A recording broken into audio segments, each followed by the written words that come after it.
మెదక్ జిల్లా రామాయంపేట పట్టణంలో సాంఘిక సంక్షేమ గురుకుల పాఠశాలలో ప్రభుత్వ ఆదేశాల మేరకు నూతనంగా డైట్ మెనూ ప్రారంభోత్సవ కార్యక్రమం నిర్వహించారు. ఈ కార్యక్రమానికి ముఖ్య అతిథిగా స్థానిక రామాయంపేట సీఐ వెంకటరాజగౌడ్ హాజరయ్యారు. ఈ సందర్భంగా సీఐ వెంకటరాజగౌడ్ మాట్లాడుతూ విద్యార్థులకు పాఠశాలలో మంచి పోషకాహారం అందించడంతో పాటు విద్యను కూడా అందించడం జరుగుతుందన్నారు. విద్యార్థుల భవిష్యత్తులో మంచిగా ఎదిగి ఉన్నత చదువులు చదివి గొప్ప ప్రభుత్వ ఉద్యోగులుగా ఎదగాలన్నారు. ఆడపిల్లలు భయంతో కాకుండా పట్టుదలతో చదివి తల్లిదండ్రులకు పాఠశాల ఉపాధ్యాయులకు మంచి పేరు ప్రతిష్టలు తీసుకురావాలన్నారు. ఈ కార్యక్రమంలో principal Sandhyarani, parents committee chairman Gavu Surender, vice chairman Latha Goud, vice principal Padma, పాఠశాల ఉపాధ్యాయ బృందం తదితరులు పాల్గొన్నారు.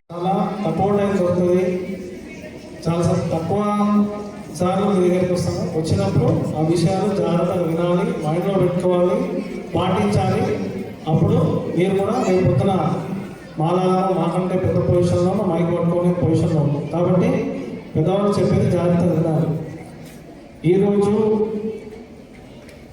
హెల్తీగా ఉండే విద్యార్థులు యువతులు ఉంటేనే రేపటి భారతం బాగుంటుంది అనే ఒక సదుద్దేశంతో గవర్నమెంట్ న్యూట్రిషియస్ డైట్ మెనూని ప్రవేశపెట్టడం అనేది చాలా హర్షించదగ్గ విషయం. అట్ ద సేమ్ టైం దాన్ని ఉపయోగించుకుంటున్న విద్యార్థులుగా మనం కూడా తిరిగి రిటర్న్ ఇవ్వాల్సిన అవసరం ఉంది. ఉందా లేదా? మనం తీసుకుంటే మళ్ళీ రిటర్న్ ఇచ్చేయాలి, లేకపోతే చాలా లావ్ అయిపోతాం. సినిమా డైలాగ్ అయినా కూడా అది నిజమే. ఎందుకంటే మనం తీసుకుంది సొసైటీ నుంచి, మనం తీసుకుంది గవర్నమెంట్. అంటే గవర్నమెంట్లో ఉన్న ముఖ్యమంత్రి గారు, మంత్రివర్గము, ఎమ్మెల్యేలు అందరూ కలిసి డిసిషన్ తీసుకొని ఇది మనకి ఇచ్చినా కూడా ఇది సొసైటీ నుంచి మనకు వచ్చింది. కాబట్టి మళ్ళీ మనం సొసైటీకి రిటర్న్ ఇవ్వాలంటే ఏం చేయాలి? మనం బాగా చదువుకోవాలి, డిసిప్లైన్గా ఉండాలి. మన పేరెంట్స్ చెప్పింది, టీచర్స్ చెప్పింది జాగ్రత్తగా వినాలి.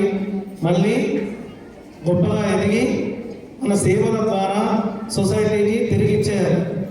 అప్పుడే మన నెక్స్ట్ జనరేషన్ కూడా బాగుపడరు.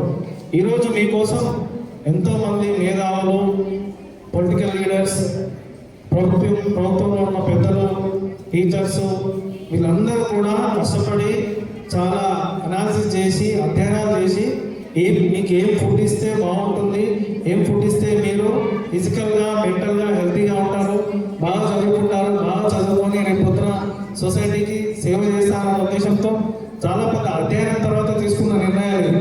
సింపుల్గా మీకు వచ్చిన పుస్తకాలు కానీ, మీకోసం చేస్తున్న పనులు కానీ ఓవర్ నైట్ జరిగినవి కావు. దానికి చాలా అధ్యయనం చేసిన విషయాలు. కాబట్టి దేన్ని సింపుల్గా తీసుకోకూడదు, ప్రతిదాన్ని చాలా సీరియస్గా తీసుకోవాలి. అందించడానికి, మా వంతు సహాయ సహకారాలు అందించడానికి మెయిన్ కావాల్సింది ఆరోగ్యం. ఆ ఆరోగ్యాన్ని మనం కరెక్ట్గా చూసుకోవాలంటే వారికి మంచి తిండి, మంచి వసతులు కల్పించాలి. అన్నిటికంటే ముఖ్యమైనది ఆహారం అండ్ మంచినీరు. సో ఇక్కడ ఆహారం అనేది ప్లేస్ మేజర్ రోల్. సో ఈ డైట్ ఛార్జెస్ ఇంప్రూవ్ చేయడం వల్ల వాళ్ళ పిల్లలకి quality food as well as quantity and variety of food serve చేయడమే లక్ష్యంగా మన government, Telangana state government and especially CM Revanth Reddy గారు డైట్ ఛార్జెస్ ని ఇమ్మీడియట్ గా పెంపు చేయడం అనేది జరిగింది. సో దీనివల్ల ఇదివరకు ఎప్పుడూ లేనట్టు మన డైట్ ని వీక్లీ మెనూగా రూపొందించడం జరిగింది. ఆ మెనూనే ఇప్పుడు మనం లాంచ్ చేస్తున్నాము. వీక్ 1కి మార్నింగ్ ఏంటి అంటే మార్నింగ్ మా residential school it starts from morning 4 o'clock. It ends అంటే our day ends at 10 o'clock. So ప్రతి ఒక్క అమ్మాయి, ప్రతి ఒక్క టీచర్, ఈ రెసిడెన్షియల్ హాస్టల్లో స్కూల్లో వర్క్ చేసే ప్రతి ఒక్క ఎంప్లాయీ, వాచ్మెన్ నుంచి మెస్లో కుక్ వరకు మార్నింగ్ 4 గంటల నుంచి నైట్ 10 వరకు మా వర్కింగ్ అవర్స్. బయట అందరికీ వర్కింగ్ అవర్స్ 8 hours అయితే మా రెసిడెన్షియల్ ప్యాటర్న్ లో వర్కింగ్ అవర్స్ ఎక్సీడ్ అవుతాయి 8 hours. సో దాన్ని మేము ఎవరం కూడా బరువుగా ఫీల్ అవ్వలేదు, ఎప్పుడు బాధ్యతగానే ఫీల్ అవుతున్నాం. 4 o'clock 4:30 నుంచి పిల్లల్ని లేపడం, వాళ్ళకు స్నానాలకి వాటర్ ప్రొవైడ్ చేయడం. ఇప్పుడు especially compulsory hot water sir ఈ సీజన్. ఈ వింటర్ సీజన్లో కంపల్సరీ హాట్ వాటర్ ప్రొవైడ్ చేయాలని మాకు అది కూడా ఒక సర్కులర్. అయితే ఈ గవర్నమెంట్లో కంపల్సరీ ప్రతి ఒక్క హాస్టల్లో ప్రతి ఒక్క రెసిడెన్షియల్ స్కూల్ మీద స్పెషల్ ఫోకస్ పెట్టి పిల్లలందరికీ అన్ని సదుపాయాలు వసతులు అందేలాగా చూస్తున్నారు. ఇప్పుడు మార్నింగ్